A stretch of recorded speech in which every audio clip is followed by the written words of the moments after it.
الحمد لله الحمد لله رب العالمين والعاقبة للمتقين والصلاة والسلام على أشرف الأنبياء والمرسلين وعلى آله الطيبين الطاهرين وأصحابه الهادين المهديين أما بعد فقد قال الله تبارك وتعالى في الكلام المجيد والفرقان الحميد فأعوذ بالله من الشيطان الرجيم بسم الله الرحمن الرحيم سبحان الذي أسرى بعبده ليلا من المسجد الحرام إلى المسجد الأقصى الذي باركنا حوله لنريه من آياتنا إنه هو السميع البصير صدق الله المولانا العظيم وصدق رسوله النبي الكريم المكين الأمين ونحن على ذلك لمن الشاهدين والشاكرين والحمد لله رب العالمين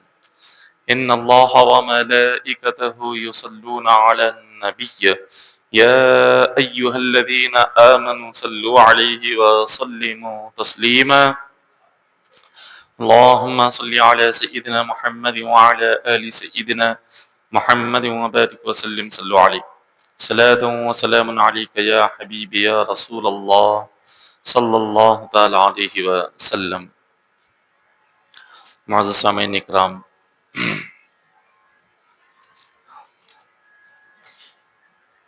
ماہ رجب کی آج 26 تاریخ ہے اور بعد نماز مغرب 27 تاریخ ہو جائے گی، تو اس تاریخ کو خاص طور پر حضور علیہ السلام کے مبارک زندگی سے ایک گہرا تعلق ہے جس کو ہم معراج کہتے ہیں۔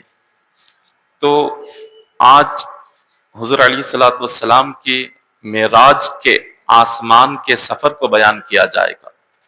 حضور علیہ السلام کو اللہ نے معراج کی رات زمینوں کا سفر کیا، 7 زمینوں کا سفر کرایا گیا اور 7 آسمانوں کا سفر کرایا گیا۔ تو آج اس گفتگو میں ہم 7 آسمانوں کے سفر کے تعلق سے بیان کریں گے، اور زمینوں کا جو معراج کا سفر ہے وہ سفر آج ہم رات میں بعد عشاء کے اس حصے کو بیان کریں گے۔ آقا علیہ السلام کو اللہ نے معراج کی رات جو آسمانوں کا سفر کرایا، اس سفر میں حضور علیہ السلام نے ایسے منظر دیکھے اور ایسی اللہ نے اپنی قدرت کے عجائبات کو دکھایا، ایسی قدرت کے اللہ نے منظر کو دکھایا کہ جس کو سن کر انسانی عقل دنگ رہ جاتی ہے۔ آقا علیہ السلام کا جو سفر آسمانوں کا شروع ہوا، وہ سفر کی ابتدا یہ مسجد اقصی بیت المقدس کے دروازے پر ہوئی۔ زمینوں کا سفر بیت المقدس تک ختم ہوا۔ بیت المقدس کے دروازے پر ایک سیڑھی لگائی گئی۔ اب اس سیڑھی سے آسمانوں کا سفر شروع ہونا تھا۔ جب حضور علیہ السلام کے آسمان کے سفر کے لیے جب بیت المقدس پر یہ سیڑھی لگائی گئی، یہ سیڑھی کوئی عام سیڑھیوں کی طرح نہیں تھی۔ یہ وہ سیڑھی تھی کہ جس کا ایک قدم سونے سے بنا ہوا تھا اور دوسرا قدم چاندی سے بنا ہوا تھا۔